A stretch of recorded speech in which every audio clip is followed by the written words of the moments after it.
Claude François, la légende emblématique de la musique en France et dans le monde dans les années 70, est l'auteur d'une série de succès classiques tels que Comme d'habitude, Alexandrie Alexandra et Magnolias Forever. Avec son talent et son style d'interprétation unique, il a conquis le cœur de millions de fans. Cependant, derrière le glamour et l'éclat, la vie de Claude François a été marquée par les tourments, les scandales et la tragédie. Des controverses judiciaires au scandale célèbre jusqu'à sa mort tragique, sa vie a été un voyage en montagne russe rempli de hauts et de bas. Rejoignez-nous pour explorer le parcours tumultueux et illustre de Claude François dans cette vidéo. La mort tragique d'une légende. Claude François est mort de manière tragique et inattendue le 11 mars 1978. À seulement 39 ans, au sommet de sa carrière, il a été contraint de quitter la vie bien trop tôt.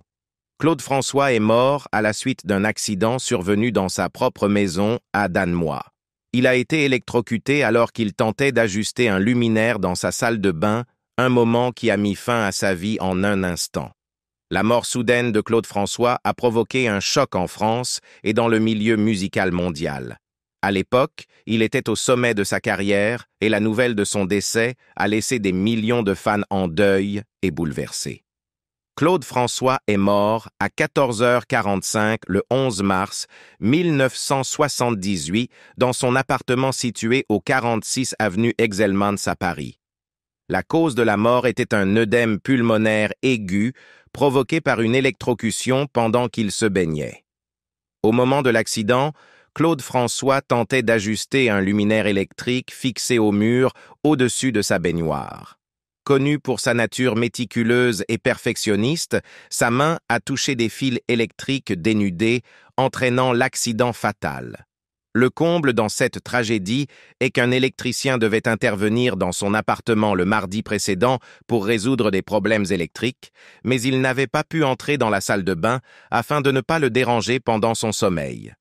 Sa secrétaire, Françoise, avait alors choisi de ne pas le réveiller pour éviter toute gêne, et le rendez-vous avait été reporté au 13 mars. Bien que Cataline ait tenté de tirer Claude François du luminaire tout en portant des chaussures en bois protectrices et que les secours aient effectué une réanimation cardiaque, son cœur s'est brièvement remis en marche avant de s'arrêter après 2 minutes. Le lieutenant Bernard Jacquinot a annoncé la nouvelle à Cataline et aux responsables des relations publiques de Claude François. À 16h le même jour, les médias ont annoncé son décès dans un segment spécial de Les Rendez-vous du dimanche, animé par Michel Drucker. Sa mort soudaine et tragique a plongé la France dans le deuil et l'incrédulité. Le 15 mars 1978, quelques jours seulement après la mort de Claude François et lors de ses funérailles à Notre-Dame d'Auteuil à Paris, un nouveau 45 tours intitulé Alexandrie Alexandra a été publié. Des milliers de fans se sont rassemblés à l'extérieur de l'église pour pleurer et rendre hommage à leur idole dans une atmosphère empreinte de tristesse. Conformément aux souhaits de la famille, Claude François a été embaumé avant son enterrement, tout comme la légende Elvis Presley. Il était habillé d'un costume en velours bleu foncé avec une simple chemise blanche et a été enterré dans la concession familiale à Danemois.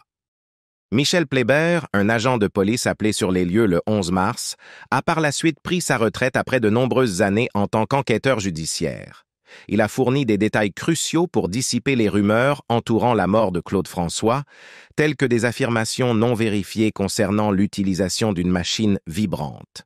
Selon les conclusions de Michel Pléber, la police a découvert une ecchymose au niveau de l'épaule droite de Claude François, indiquant qu'il était tombé dans la salle de bain et avait heurté le rebord de la baignoire. Pléber a expliqué « La chute l'a fait percuter le rebord de la baignoire avec force. Il n'y a aucun doute. Il s'est levé pour réparer le luminaire fixé au mur. La baignoire était remplie d'eau à proximité et la lumière s'était détachée, suspendue dans l'air. Il a attrapé les fils dénudés et il est mort par électrocution, comme confirmé par les enquêteurs et la police. » À l'époque, Michel Pléber avait 27 ans et travaillait au Quai des Orfèvres, spécialisé dans l'analyse des empreintes digitales et des cheveux.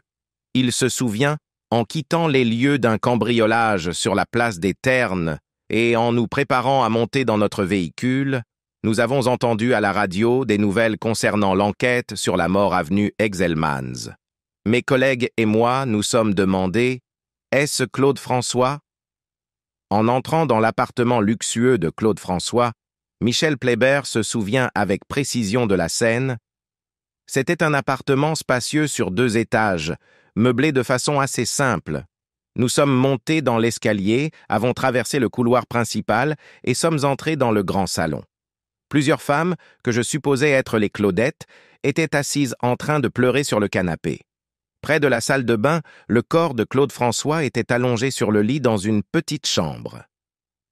Michel Playber a révélé que ses collègues avaient capturé des photos poignantes de la star dans ses derniers instants.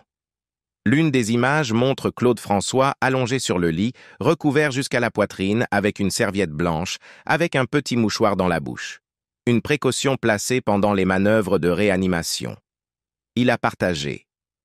Je n'avais pas l'intention de vendre cette photographie. Je respecte sa famille. Cependant, il y a eu trop de fausses rumeurs concernant ce cas, et cette photo reste une preuve irréfutable des circonstances entourant sa mort. Aujourd'hui âgé de 67 ans et résidant à Saint-Paul-de-Léon en Bretagne, Michel Playber travaille toujours comme journaliste pour le Télégramme. Malgré sa retraite, son témoignage et la photo demeurent des éléments clés, confirmant que la mort de Claude François était purement accidentelle. Le nombre 39 restera à jamais associé à la vie de Claude François. Né en 1939, il est mort à l'âge de 39 ans, exactement 39 jours après son anniversaire, le 11 mars 1978.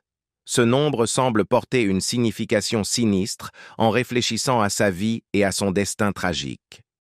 Lucia Mazzei, la mère de Claude François, avait révélé qu'en 1938, alors qu'elle était enceinte de lui, elle avait consulté une voyante en Égypte qui lui avait prédit qu'elle donnerait naissance à un fils célèbre, mais qui connaîtrait une fin tragique et prématurée. En effet, cette prédiction s'est réalisée lorsque Claude François est mort au sommet de sa carrière à l'âge de 39 ans. Scandale et controverse, lumière et obscurité dans la vie. Claude François est l'un des noms les plus célèbres de la musique française, reconnu pour son talent et son charisme. Cependant, sa vie n'a pas été paisible, marquée par de nombreux scandales et luttes personnelles. Ces défis ont assuré que la vie de Claude François était toujours tumultueuse, même si son nom et son talent continuèrent de briller dans le cœur de ses fans. Claude François a été confronté à de graves accusations de copie d'idées musicales. En 1972, Robert Lamoureux, le créateur bien connu de Viens à la maison, a accusé Claude François d'avoir plagié son travail dans le célèbre tube « Y a le printemps qui chante ». À la suite de cette poursuite, Claude a été contraint de changer le titre de la chanson et a subi une immense pression publique. Malgré son talent musical indéniable, cet incident a laissé une empreinte importante sur l'image publique de Claude François. Claude François s'est également retrouvé mêlé à de lourdes difficultés financières et juridiques. En 1973, il a été découvert qu'il avait dissimulé des revenus, ce qui a entraîné une amende colossale de 25 000 francs.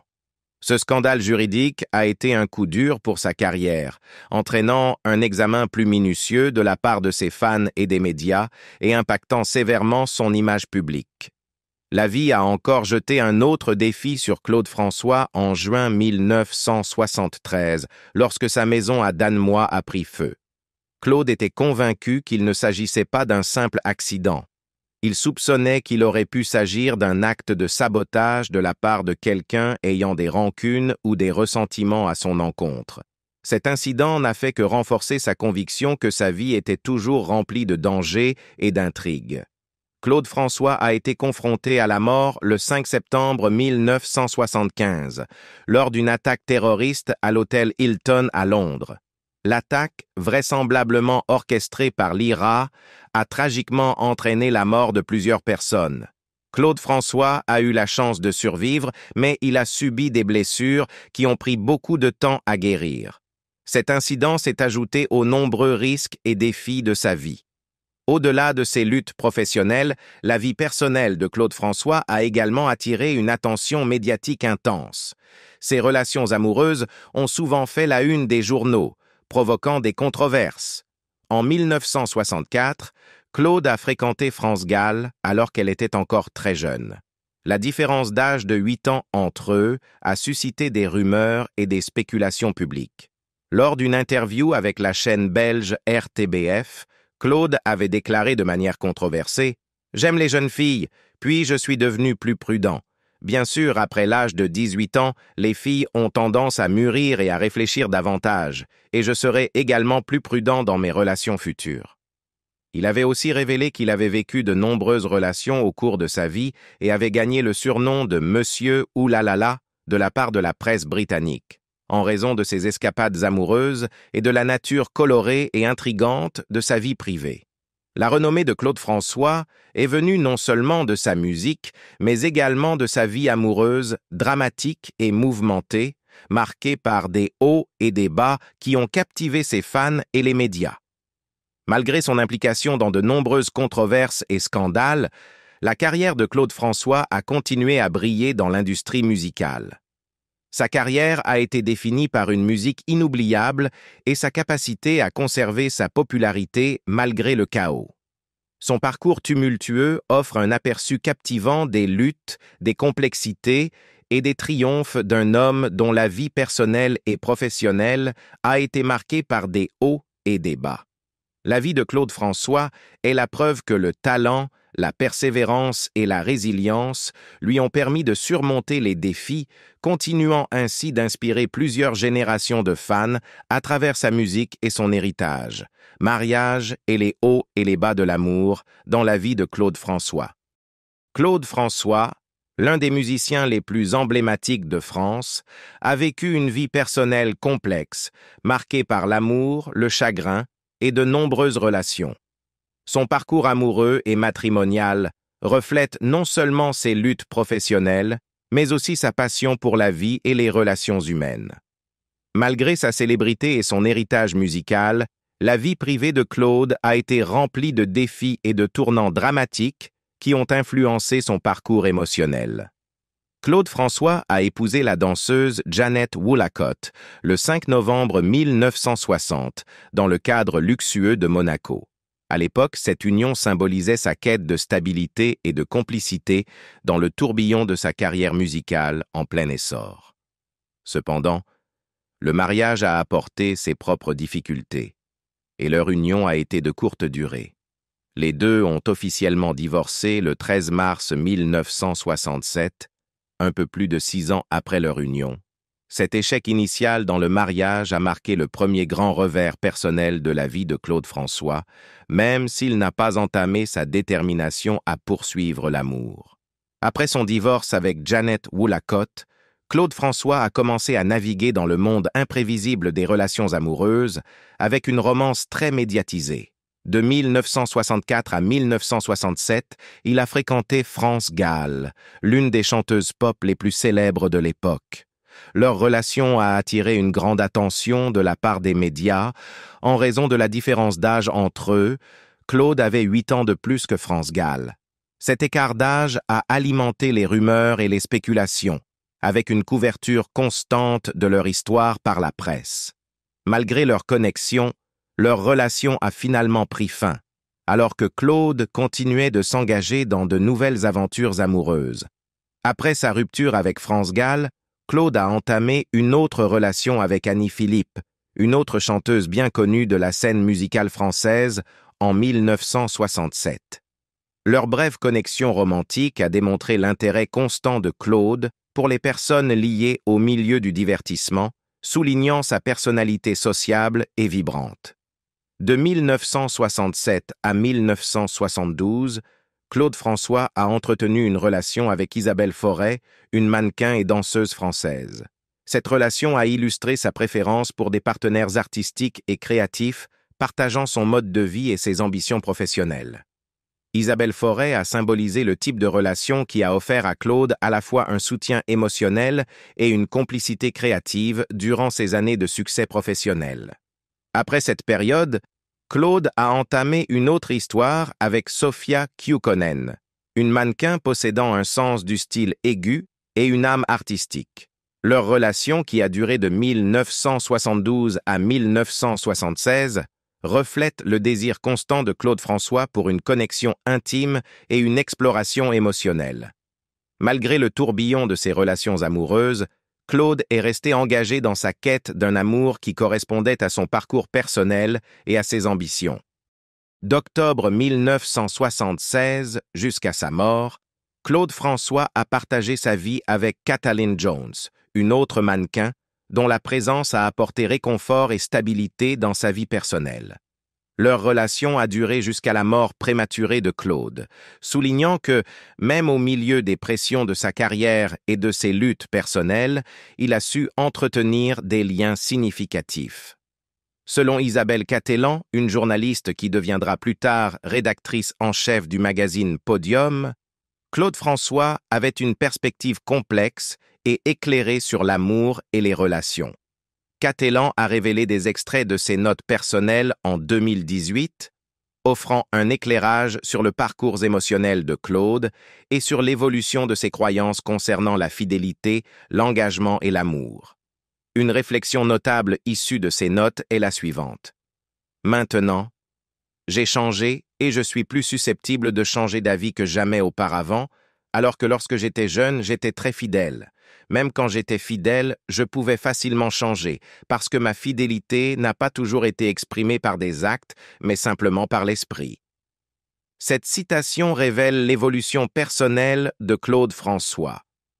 Bien qu'il ait admis avoir été fidèle à certaines périodes, ses pensées sur la fidélité étaient nuancées. Ses réflexions montrent que ses vues sur l'amour étaient profondément philosophiques, centrées sur l'émotion et l'intention, plutôt que sur une adhésion stricte aux idées traditionnelles de fidélité. Les secrets de la vie de Claude François, un voyage de l'Égypte à Monaco. Claude-Antoine-Marie François est né le 1er février 1939 dans la ville d'Ismaïlia, au Royaume d'Égypte. Son père, Aimé François, travaillait au canal de Suez, tandis que sa mère, Lucia Mazzei, était d'origine italienne. Les origines de la famille de Claude François remontent à Lyon, avec des ancêtres comme Nicolas-Joseph François et Marie-Anne-Delphine Calon. Nicolas et Marie se marièrent en 1872 à Port-Saïd, où Nicolas travaillait comme assistant administratif pour la compagnie du canal de Suez. Ils eurent 3 enfants. Gustave, Elisa et Adolphe, nés respectivement à Port-Saïd, Suez et Ismaïlia. Adolphe François, le grand-père de Claude, était sergent au 52e régiment d'infanterie et a été tué pendant la Première Guerre mondiale le 25 septembre 1915 à Tahure, dans la région de la Marne, à seulement 35 ans. Adolphe laissa 3 fils, dont Aimé François, le père de Claude, qui joua plus tard un rôle de régulateur de trafic au canal de Suez. Lucia Mazzei, surnommée Choufa, était la ménagère de la famille et une pianiste talentueuse. 2 de ses frères étaient musiciens professionnels, l'un violoniste et l'autre pianiste, et jouaient lors de projections de films muets et servaient lors de réceptions pour les troupes britanniques pendant la Seconde Guerre mondiale dans la région du Suez. Claude François avait également une sœur aînée nommée Marie-Josée François, surnommée Josette, née le 28 août 1935. En 2008, Josette publia ses mémoires intitulées « Claude François, mon frère »,« Claude François, mon frère », offrant au lecteur de nombreuses anecdotes personnelles et souvenirs de la vie de son frère célèbre. Les parents de Claude l'inscrivirent dans un pensionnat religieux avant de l'envoyer au lycée français, au Caire, entre 1953 et 1956. Il vivait dans une petite chambre en face de la radio du Caire et passait la plupart de son temps libre à écouter des disques venus de France et des États-Unis. Bien qu'il ait réussi la première partie de son baccalauréat, Claude n'a pas achevé la deuxième partie de ses études. Durant cette période, Il apprit également à jouer du violon et passa du temps à pratiquer avec ses oncles.